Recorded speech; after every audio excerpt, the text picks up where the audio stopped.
होने लगा।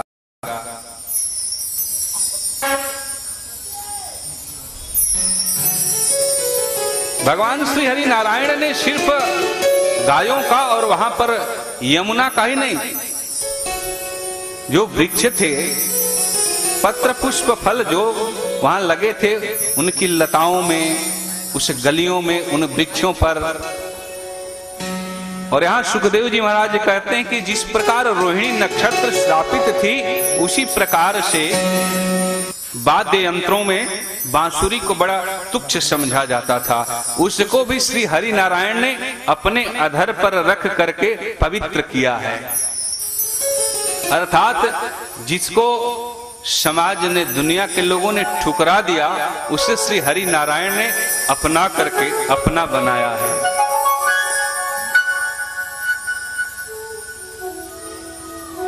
सुखदेव जी महाराज महाराजा परीक्षित से बताते हैं, कहते हैं कि बंसी जो है वैसे संगीत का, हमारे यहाँ साम वेद का, साम गान का बड़ा अद्भुत महत्व है। जैसे लोग जो गान विद्या करते हैं ना, गंधर्व किन्नर वगैरह, इनके उल्लेख मिलता है तो संगीत के जो जन्मदाता है दो लोग हैं, एक है नटवर और एक है नटराज। नटवर भगवान श्री कृष्ण को कहा गया और नटराज भगवान शिव को कहा गया। ये शाम वेद का गान प्रजापति ब्रह्मा ने जब सृष्टि का रचना किया था तो उसी समय बनाया था इसमें। और जो संगीत पर ध्वनि चलती है, जिसे मूल स्वर हम बोलते हैं, शाम वेद में भी है, संगीतकारों के भी उसमें लिखा है समगीता संगीता, जिसमें समानता होती है, एक रसता होती है। तो उसमें जो सरगम निकलता है संगीत में, लोग बोलते हैं ना सारे गम पध निशा, तो ये क्या सारे गम पध निशा का अर्थ क्या है? शा का यहां पर अर्थ साधना से है, सा का अर्थ संसार से है। जरा इस भाव को समझना कि ये साम गान जो विद्या है अब का नहीं, अति पुरातन और प्राचीन काल का है। और रचनाकार, रचयिता जो थे वो प्रजापति ब्रह्मा ही थे।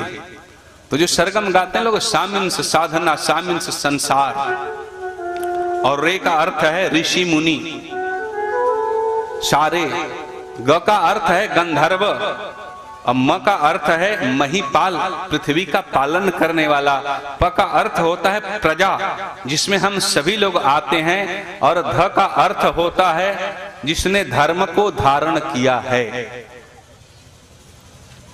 धारे ती धर्म, जो धर्म को धारण करे। और नी शब्द जो इसमें आता है, सारे गम पध नी, नी का मतलब है निराकार, जिसका कोई आकार न हो। और फिर बाद में आता है सा, सारे गम पध निशा, अर्थात अपने स्वर को उस नारायण पार ब्रह्म परमेश्वर में एकीकार होकर के समर्पित कर देना। गान विद्या जो है बड़ा पुरातन विद्या है। गंधर्व किन्नर यक्ष, ये सबके सब लोगों ने गान किया है। गायन वादन तथा नित्यम प्रेम संगीत मुच्यते। भगवान श्री कृष्ण ने भी इसे अपनाया है और बड़ा अद्भुत संयोग है इस गान का, बहुत ही आनंद युक्त संयोग है।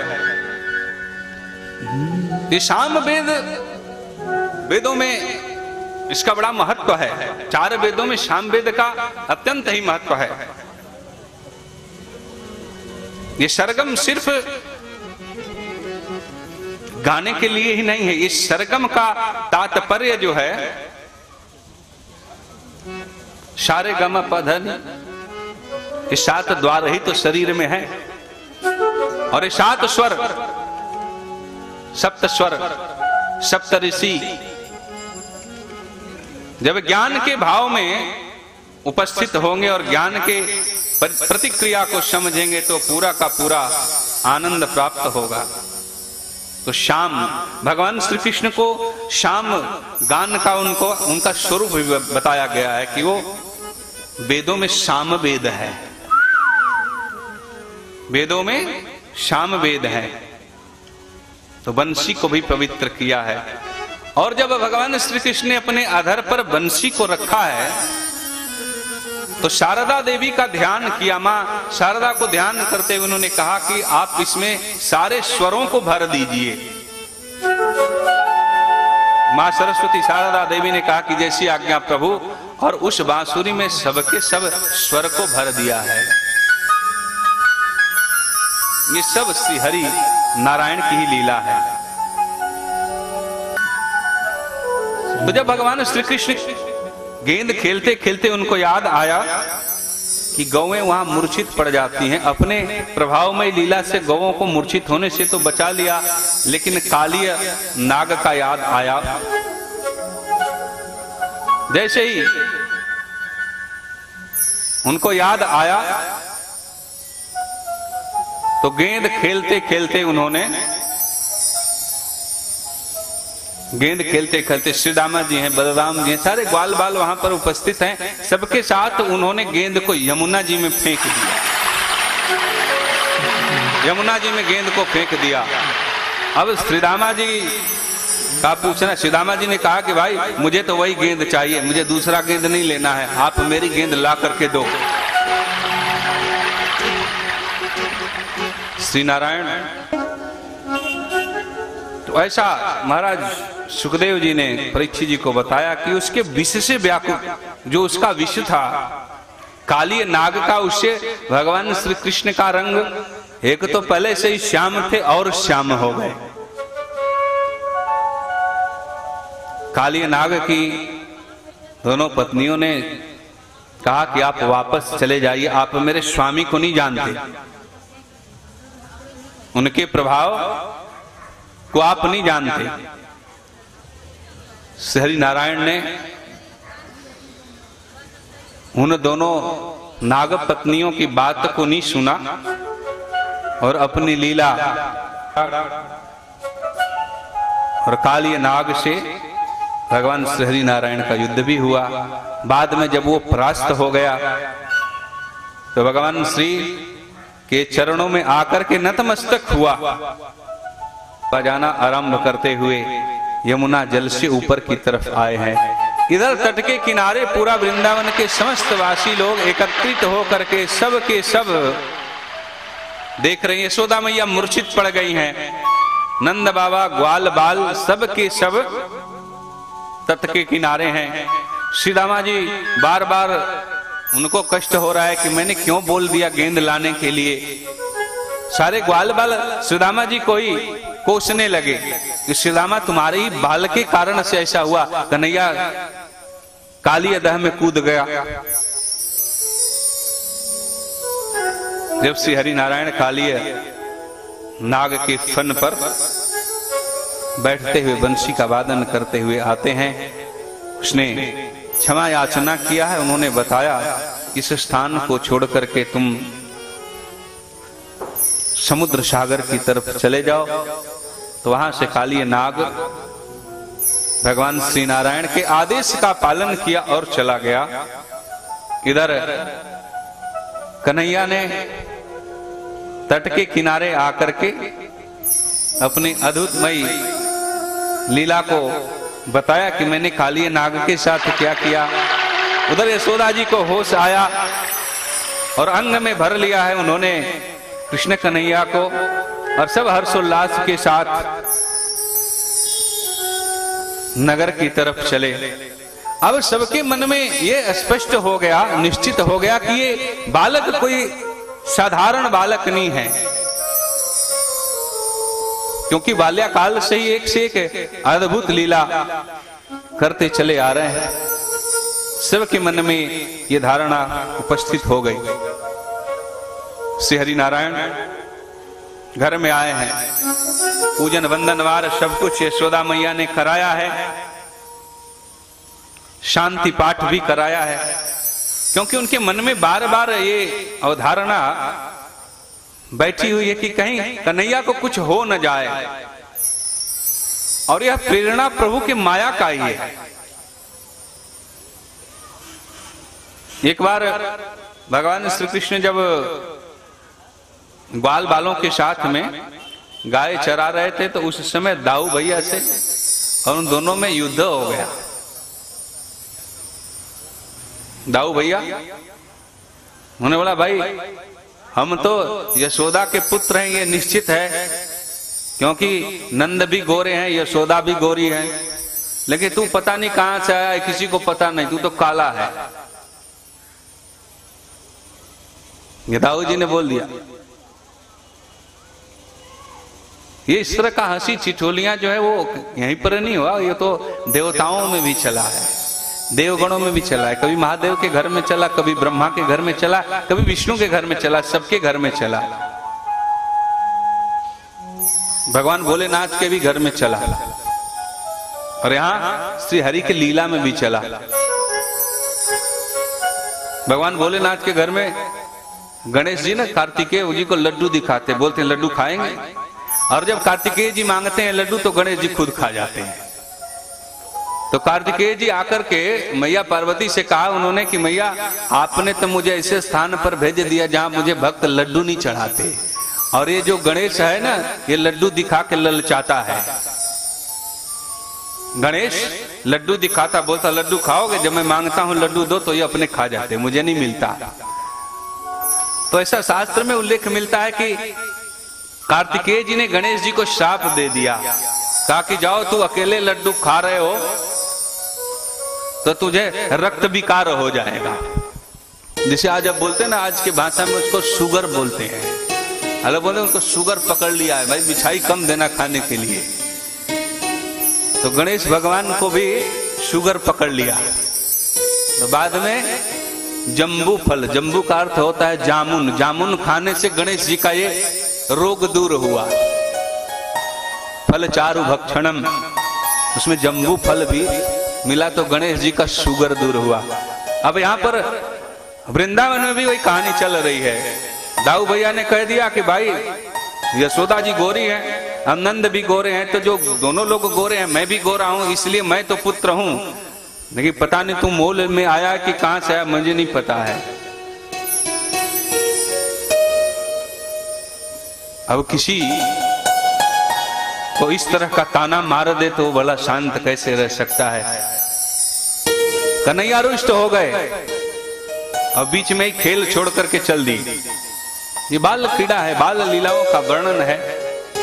सूरदास जी तो अपने सजल नेत्रों से देखे थे। सूरदास बाबा की पंक्ति जो आती है, अगर उनको विचार करे आदमी तो ऐसा श्री हरि ने उनको खुद दर्शन दिया था, गर्गाचार्य जी को दर्शन दिया था।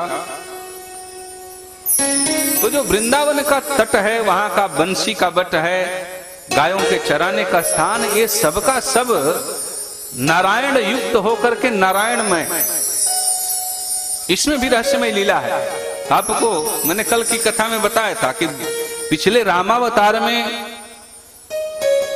जो दाऊ जी है वो शेषावतार है। तो शेषावतार होने के कारण इस जन्म में उन्होंने बड़े भाई के रूप में जन्म लिया, ताकि अगर कोई गलत काम करें तो रोक सकूं। पिछले जन्म में तो रोक नहीं पाया था। तो दाऊ भैया ने आज उनको, जब ऐसा शब्द प्रयोग किया तो कन्हैया घर पे आते हैं और यशोदा मैया से कहते हैं कि मैया दाऊ भैया ने आज मुझे बहुत खिलाया। ये बाल लीला है, बाल क्रीड़ाएं चल रही हैं लोगों के बीच में। यशोदा मैया ने समझाया है, समझाने के बाद सब के सब आनंद युक्त होकर के चले हैं। एक बार भगवान श्री कृष्ण ने यशोदा मैया से कहा कि मेरा ब्याह करा दो।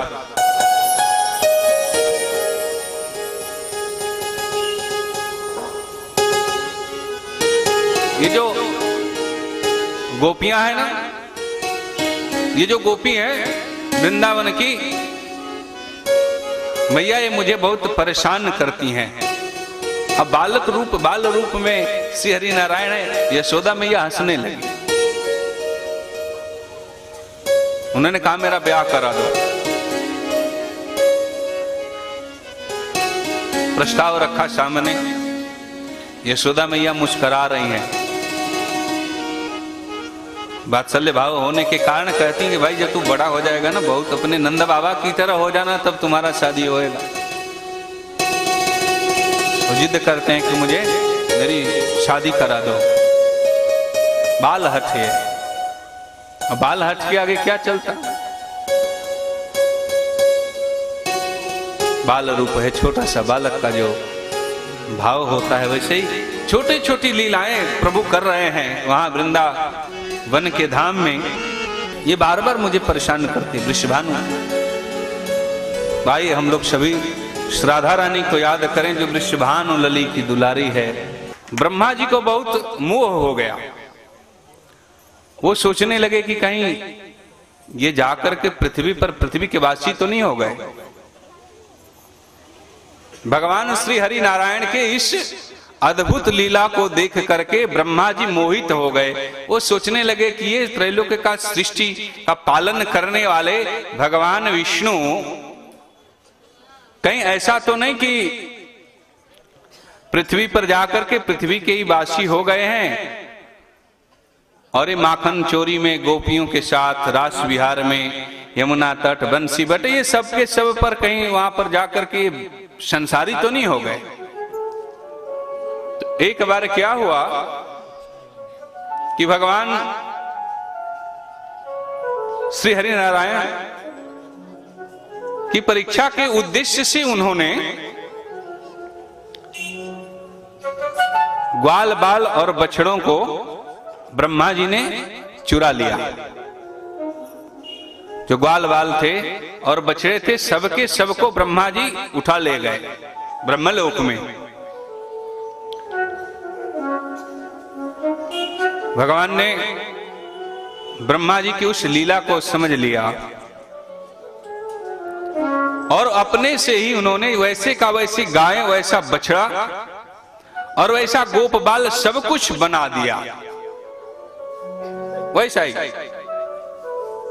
जैसा नित्य प्रतिदिन माताएं बछड़ा, गाय और ग्वाल बालों को ढूंढती थी आने के लिए, वैसे ही श्री हरि नारायण ने उस रूप में बना दिया। और यह क्रम चलता रहा। महीनों व्यतीत हो गए, यहां तक कि वर्ष भी व्यतीत हो गया। माताओं को भी वैसा भास नहीं हुआ कि मेरे पुत्र हैं या नहीं है। इधर ब्रह्मा जी ने परीक्षा लेना आरंभ किया, पर जहां श्री हरि नारायण का चरणार बिंद हो, जहां प्रभु स्वयं ही हो, जिनके लीला से त्रैलोक्य सम्मोहित हो रहा है, जिन्हें लीलाधर कहा गया हो, उन्हें भला इस चीजों से क्या लेना देना। ये भी मगन उसी भाव से, उसी रूप में सबके साथ। अब यहां एक बात जान लेना जरूरी है मेरे भाई बहन, क्योंकि ग्वाल बाल को जब ब्रह्मा जी ले गए और वहां वृंदावन में जितनी माताएं हैं, गोपियां हैं, वहां के जो वासी हैं, ये सबके सब मनुष्य के रूप में हैं, सब के सब। तो ब्रह्मादि देवता का परीक्षा लेना स्वाभाविक है।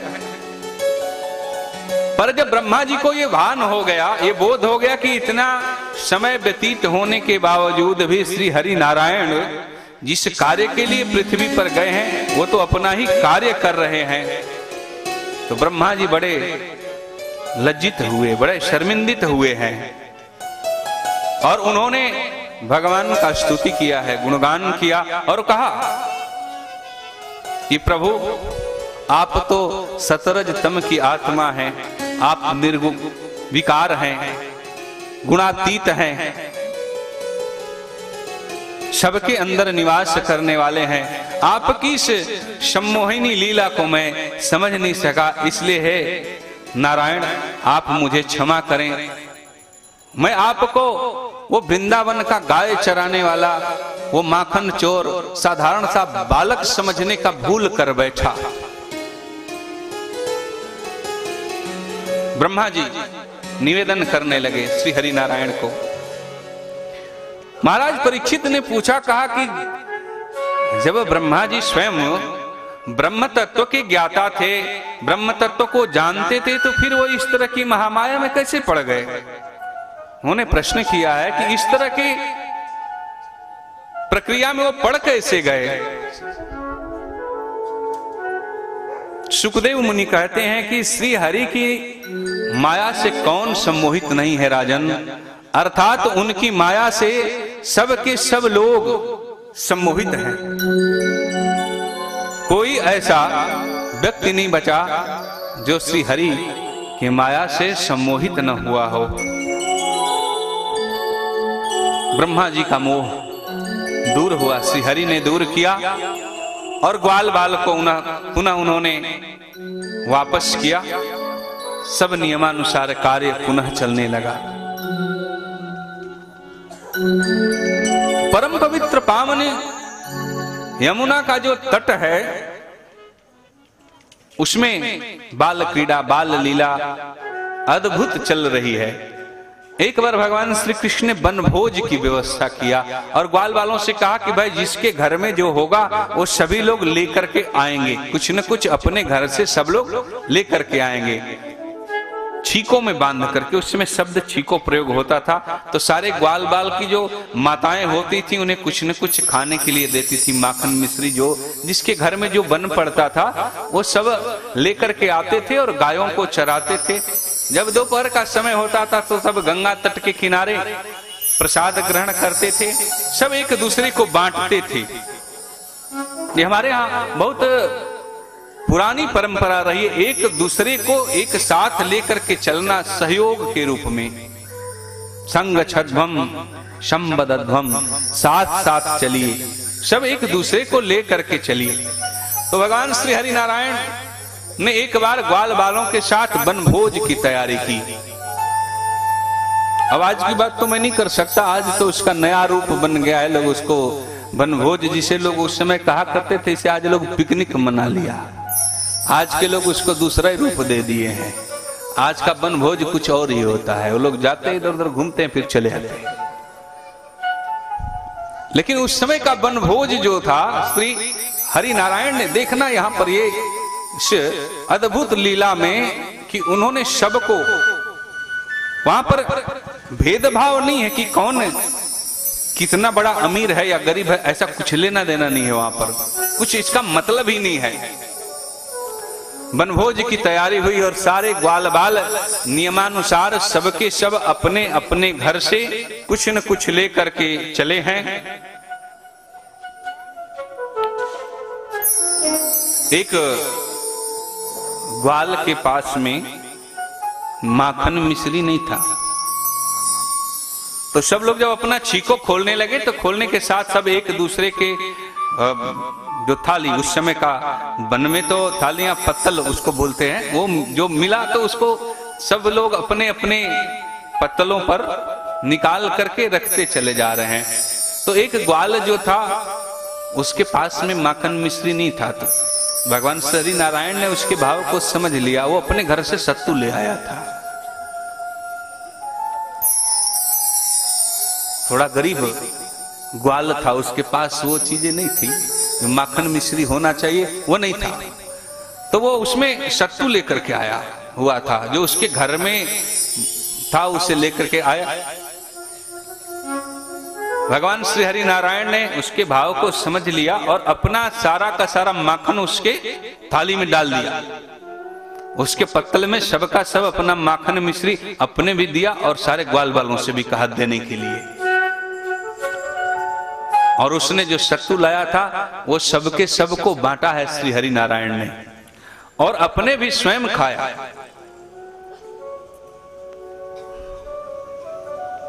जब श्री हरि नारायण ने सत्तू को खाया तो यमुना जी का जल थोड़ा दूर था, तो जैसे ही सत्तू को खाया तो जल पीने का आभास हुआ और ग्वाल बाल आपस में हंसी ठिठोली कर रहे हैं, तो सबके मुख से वो सत्तू निकलने भी लगा।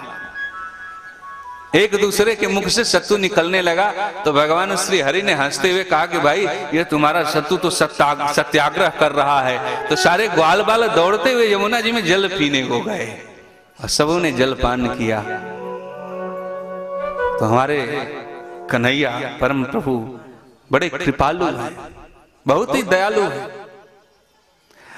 उनकी कृपा जिसके ऊपर बरस जाए उसे पाना कुछ शेष नहीं होता। और ग्वाल बाल जो वहां है ना, जितने ग्वाल बाल हैं सभी मस्त हैं, उन्हें किसी चीज का चिंता नहीं है। अरे भाई चिंता हो भी किसी बातों का, नारायण जो साथ में है, अब नारायण के साथ होने पर फिर चिंता किस बात का। उस राज्य में कोई भेदभाव नहीं है, कोई अमीरी गरीबी नहीं, कोई जाति पाति का भेद नहीं है। हमारा धर्म ग्रंथ, हमारी श्रीमद् भागवत रामायण ये सिखाती है कि हम सब एक हैं। अनेकता में एकता देखने का कहीं अगर संगम मिलता है तो वह भारत की भूमि है, वह भारत माँ है। और यह ज्ञान गीता और रामायण के द्वारा मिलता है। तो सारे ग्वाल बाल सब मस्त हैं और सब के सब आनंद युक्त होकर के चल रहे हैं। प्रेम से बोलिए वृंदावन बिहारी लाल की जय। नित्य प्रतिदिन एक न एक नई नवीन लीलाओं को करते जा रहे हैं। काल चक्र है, समयातीत है, समय व्यतीत होता है। वैसे इसी प्रभु ने वृंदावन में जो अपने प्रकाश और प्रेम को बिखेरा है, वो कभी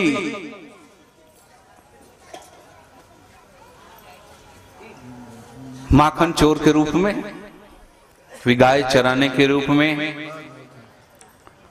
तो कभी बंसीधर के रूप में तरह तरह की लीलाएं की है।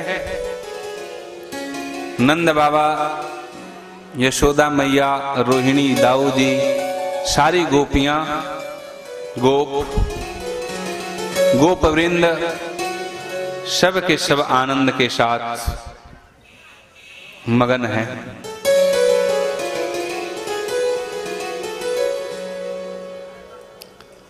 भगवान के इस रहस्यमय लीला का जो लोग गुणगान करते हैं और जो इस परम पवित्र पावन इस लीला के परम तत्व रहस्य को समझते हैं, श्री हरि ने अपने मुख से स्वयं कहा है कि हे देवी, जो मेरे इस लीला का गुणगान करता है, अब मेरा अनुकरण करता है, उस भक्त को मैं स्वयं ही उद्धारक रूप में उसका उद्धार करता हूं।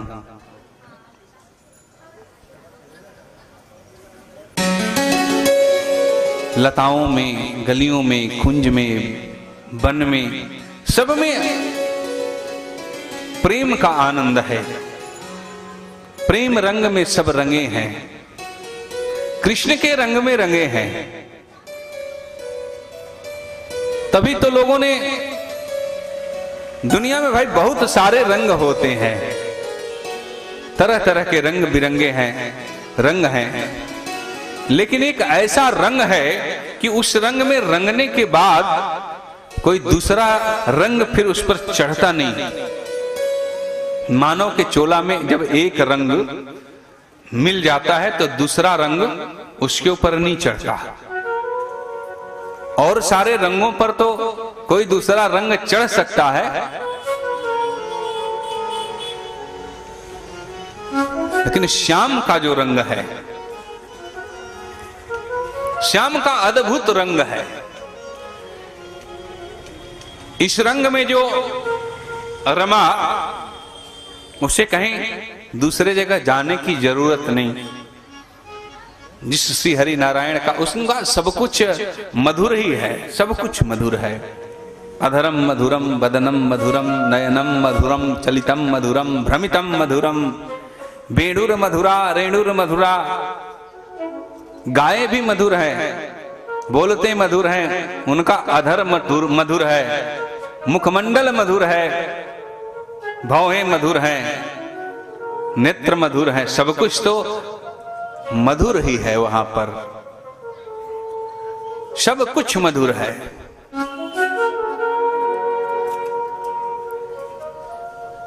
निकुंज शब्द आता है, निकुंज उसे बोलते हैं जिसे परम जो जंगल होता है, तो उसे वन शब्द बोला गया है। लेकिन जो लताओं का उपवन हो उसे निकुंज बोलते हैं। लता का वन, निकुंज, उपवन। तरह तरह के वृक्षों के बीच में बैठते हुए श्री हरि नारायण ने लीला किया, इसलिए उनका नाम लीलाधर है।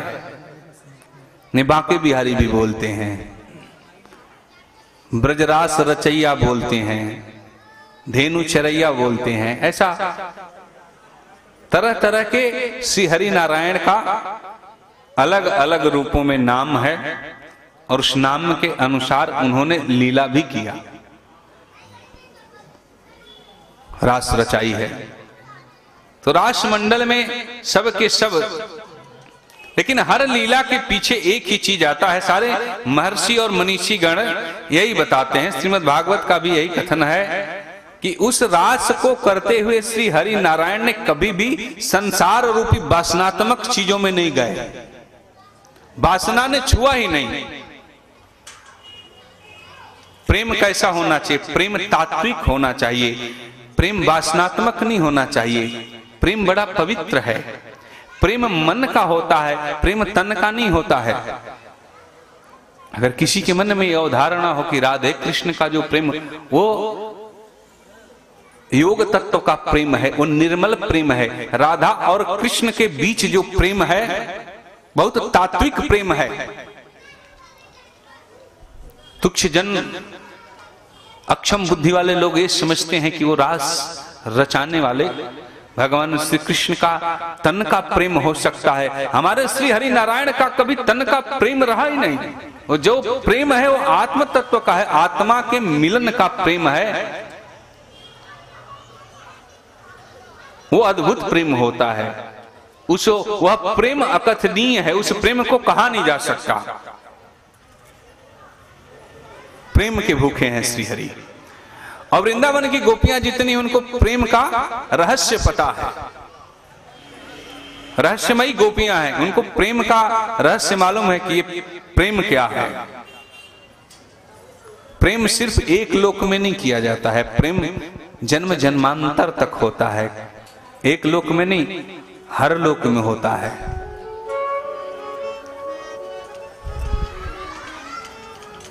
और श्री हरि नारायण का ग्रह नक्षत्रों से लेके सबसे प्रेम है। आज चंद्र ग्रहण भी लगेगा, उन पर भी श्री हरि नारायण का प्रेम है। और आप लोग परम सौभाग्यशाली हैं कि श्री हरि नारायण के द्वारा आप लोगों को ये ऐसे क्षण में, ग्रहण का समय हो या ग्रहण के कार्यकाल हो, उसमें श्री हरि नारायण का नाम ले लिया जाए तो हजारों जन्म तपस्या करने का फल मिलता है। एक बार मुख में श्री हरि का नाम आ जाए तो उसका जन्म जन्मांतर सुधर जाता है। एक जन्म की बात नहीं करता, कई जन्म सुधर जाते हैं। तो तात्विक प्रेम करना है, सात्विक प्रेम करना है, तत्वमयी प्रेम करना है।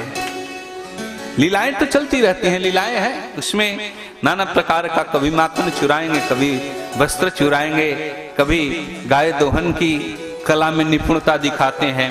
लेकिन इन सबके साथ गौओं को भी तारा, वृक्ष को तारे, पृथ्वी को तारे, यमुना मैया को तारा। तारने के पीछे एक ही लीला है, वो है तत्व प्रेम। ये तत्व प्रेम शरीर के सम्मिलन से नहीं होता है, तत्व प्रेम आत्मा के मिलन से होता है। आत्मा और परमात्मा में कोई भेद नहीं रह जाता, वही वास्तविक प्रेम है, वास्तविक प्रेम है। उस प्रेम के आगे किसी का बस नहीं चलता, न काल का बस चलता, न नक्षत्र का बस चलता, न किसी ग्रह का बस चलता है, न घर वालों का बस चलता है। और वो साईं बड़ा अद्भुत साईं है। विरागमन की डोली लेने के लिए आता है तो वहां तो सब प्रसन्न हो गए, सब के सब। भोजपुरी भाषा है ना, उसको कबीर, तुलसी और बाबा के उन्होंने बड़ा, एक सज्जन ने बड़ा सुंदर इसमें भाव दिया है। उन्होंने बोला था कि आज मेरे कवित्व भाव को जरूर प्रदर्शित करिएगा। साईं शब्द दिया है। साईं कौन है? वो नारायण साक्षात प्रभु हैं। और जीव अपने को दुल्हन माना है। कबीर बाबा भी अपने को दुल्हन कहते हैं, सूरदास भी दुल्हन है, हम सब के सब दुल्हन हैं। लेकिन श्रीमद् भागवत रामायण का और श्री हरि के लीला का संकेत एक ही है कि चाहे जाने का मन हो या न हो, जब बुलावा आ जाता है ना तो इंतजार नहीं होता, तो जाना पड़ता है। इसलिए पहले जाने के लायक दुल्हन बनो, और जो सुंदर दुल्हन बन जाएगी तो उससे श्री हरि नारायण को ले जाते देर नहीं लगता। मीरा ने कहा ना, मीरा मेरे तो गिरधर गोपाल दूसरों न कोई, उन्होंने किसी दूसरे को देखा ही नहीं। लाख लोगों ने यत्न किया, कोशिश किया, पर किसी को नहीं देखा। वृंदावन की गोपियों ने भी श्री कृष्ण को छोड़ के किसी को नहीं देखा। तो कैसे मिला जाए श्री हरि नारायण से? सब गोपी अलग अलग मिलना चाहती है। रस्सी में लगाया, रस्सी को लगा के नाव को बांध दिया और पूरी रात नाव चलाता रहा। भगवान के भजन में इतना मगन और मस्त हो गया कि उसे ये भी नहीं पता कि रस्सी जब से छोड़ेंगे नहीं तब तक से ये मेरी नाव वृंदावन की ओर कैसे जाएगी, कैसे प्रस्थान करेगी मथुरा की तरफ। वो रस्सी बांध के रात भर नाव को चला, पूरी रात चलाता रहा। भोर होने को आ गई। तो नाविक ने तो नाव कोई बांधा, आप लोग अपने अंदर में ये जो कामना, तितिक्षा, बड़ा भाव से उन्होंने बताया मीरा बाई ने। रात भर नाव को चलाया, जब सुबह भोर होने को आई तो देखता है कि हम वहीं का वहीं हैं, हम तो गए ही नहीं। तो आप लोग श्री हरि नारायण की कथा सुन रहे हैं, तो नारायण तो हमेशा जोड़ने का काम करते, वो तोड़ने का कभी काम किया ही नहीं। जहां देखिए वहां जोड़ा है, तो जोड़ने रूपी कथा को सुनना है, जोड़ने वाली कथा का सुनना है। गोपियों का भाव तार जुड़ा है, कृष्ण से दूर नहीं है, क्योंकि कृष्ण स्वयं ही गोपी हैं। अगर गहराई में जो जाए ना उस भाव से देखेगा तो कृष्ण खुद गोपी हैं, कृष्ण खुद ग्वाल हैं, ग्वाल और बाल हैं, उस शब्द में कृष्ण ही है। तो नगरी में जाने का इच्छा, क्या भाव है? मीराबाई ने बड़े सुंदर भाव ने कहा कि तेरी नगरी बड़ा दूर है, उसमें जाना मेरे बस का बात नहीं है। जब सोचती हूँ कि अभी जाऊं तो पता चला कोई न कोई बहाना आ जाता है, कोई न कोई बहाना बना करके ही जाना भी पड़ता है। तो बड़ा ही सुंदर भाव। तो जब नारायण की कृपा हो जाती है तो उसके नगरी में पहुंचना आसान हो जाता है। लीलाधर की अद्भुत अपरंपार लीला है, पता नहीं कब किस रूप में किसको कहां किस क्षण हाथ पकड़ ले, किस क्षण उसे कौन सा गोपी बना करके नचा दे तो वही जाने। लेकिन इतना याद रखना जीवन में कि नाचना सबको है, चाहे आज नाचो या कल नाचो, कभी भी नाचो, नाचना पड़ेगा।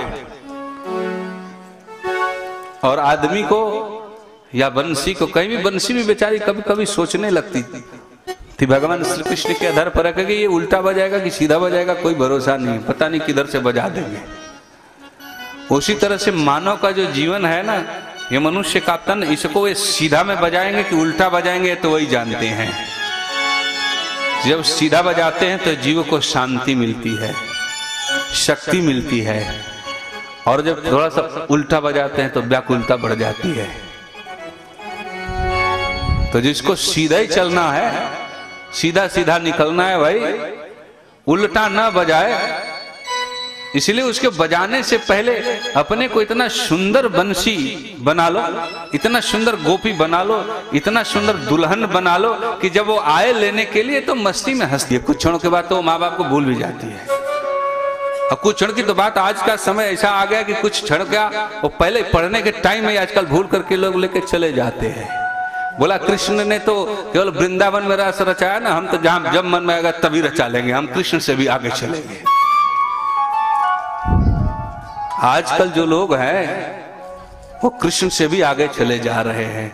लेकिन एक बात याद रखने की जरूरत है, कृष्ण ने जिसका हाथ पकड़ा तो वो छोड़ा नहीं, वो किसी माँ बाप को फिर जाकर के बोझ नहीं बने। आज क्या होता है, आज कुछ क्षणों के लिए तो मस्ती का धुन चढ़ता है, उसके बाद में जब उतर जाता है तो पता चला माँ बाप का फिर वापस आ गए।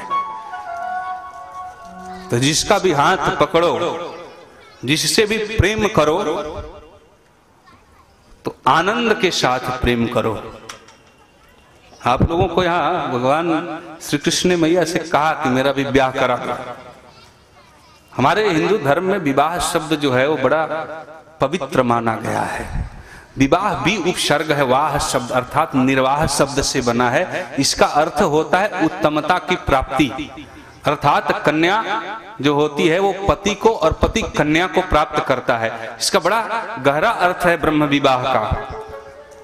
इस सिंदूर का रंग लाल क्यों होता है? जो माताएं बहनें पहनती सिंदूर का रंग लाल होता है।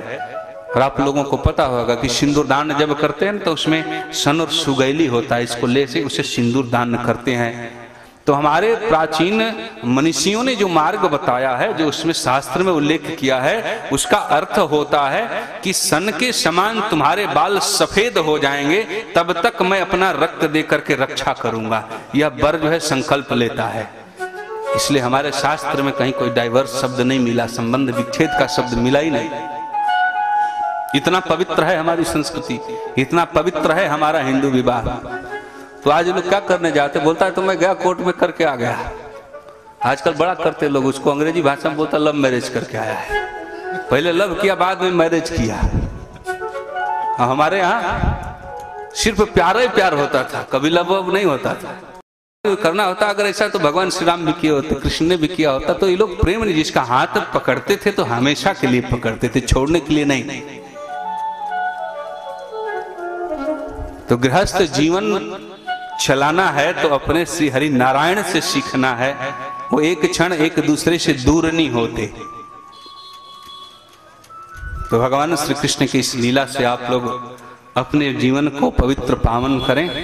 राधे राधे जय श्री राधे, राधे राधे जय श्री राधे, राधे राधे जय श्री राधे, राधे राधे जय श्री राधे, राधे राधे जय श्री राधे, जय श्री राधे, राधे राधे जय श्री राधे, राधे राधे जय श्री राधे, जय श्री राधे, राधे राधे जय श्री राधे, राधे राधे जय श्री राधे, राधे राधे जय श्री राधे, राधे राधे जय श्री राधे, राधे राधे जय श्री राधे, राधे राधे जय श्री राधे, राधे राधे जय श्री राधे, राधे राधे। एकमात्र राधा कृष्ण को प्यारी, श्री राधे राधे, श्री राधे राधे।